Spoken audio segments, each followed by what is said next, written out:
lepaskanlah yang lama, berbalilah sekarang dengan hidup baru. Berbalilah sekarang dengan hidup baru. Untuk kita semua, baik kita akan merenungkan firman Tuhan pada saat ini. Mari kita awali ibadah kita dengan berdoa bersama. Kita bersatu dalam doa. Ya Tuhan yang kami sembah, kami bersyukur dan berterima kasih karena kami boleh terbangun dengan tubuh yang sehat, dengan kekuatan yang baru, dan mengawali lagi hari yang baru. Kami mau beribadah dan merenungkan firman. Berkatilah, dalam nama Tuhan Yesus kami persembahkan doa ini. Amin. Nah, firman Tuhan pada saat ini berjudul Tuhan yang baru. Ayat inti berbunyi demikian. Kata Yesus kepadanya, hari ini telah terjadi keselamatan kepada rumah ini, karena orang ini pun anak Abraham. Lukas 19 ayatnya yang ke-9. Nah, jalan-jalan penuh sesak dan Sakeus yang kecil, perawakannya, tidak dapat melihat apa-apa di tengah orang banyak itu. Tidak seorang pun mau memberi jalan baginya. Sebab itu dengan berlari sedikit mendahului akan orang banyak, di mana sebatang pohon ara yang bercabang lebar menaungi jalan, maka pemungut cukai yang kaya itu memanjat supaya dapat duduk di dahatnya. Dari tempat mana ia dapat memperhatikan arak-arakan itu bila melewatinya. Orang banyak itu semakin dekat dan akan melewatinya, dan Sakeus menatap dengan mata yang penuh kerinduan, hendak melihat seorang yang ingin dilihatnya. Di tengah keributan imam-imam dan rabi-rabi serta sorak selamat datang dari orang banyak, kerinduan yang tidak diucapkan dari kepala pemungut cukai itu berbicara kepada Yesus. Tiba-tiba, tepat di bawah pohon ara rombongan berhenti, dan orang-orang yang di muka dan di belakang pun terhentilah. Seorang memandang ke atas dengan pandangan yang tampaknya membaca jiwa.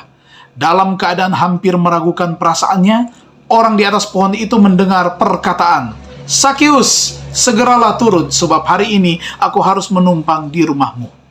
Orang banyak kemudian membuka jalan, dan Sakeus yang berjalan seolah-olah bermimpi, memimpin jalan yang menuju ke rumahnya sendiri.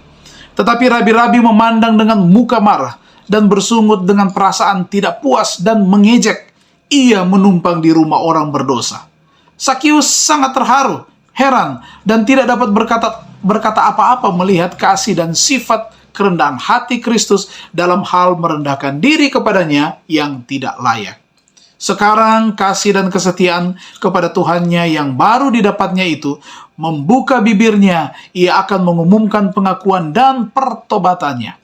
Di hadapan orang banyak, Sakeus berdiri dan berkata kepada Tuhan, "Tuhan, setengah dari milikku akan kuberikan kepada orang miskin. Dan sekiranya ada sesuatu yang kuperas dari seseorang, akan kukembalikan." Berapa kali lipat? 4 kali lipat.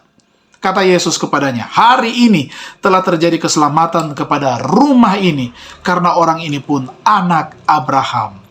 Mari kita renungkan lebih dalam. Sepanjang pelayanan Kristus di bumi, Yesus menunjukkan kemampuan untuk mendengar jeritan hati manusia di atas hiruk-pikuk kehidupan sehari-hari. Apakah kebutuhan saya menggerakkan hati Yesus? Apakah saya mencari Dia dengan kepastian bahwa Dia akan mendengarkan saya?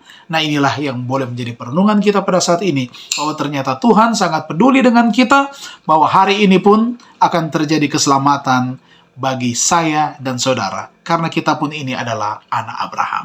Mari kita tunduk kepala dan kita berdoa. Terima kasih Tuhan, kami bersyukur karena Tuhan sangat baik dan Tuhan mengerti akan keperluan, kebutuhan kami, kerinduan hati kami.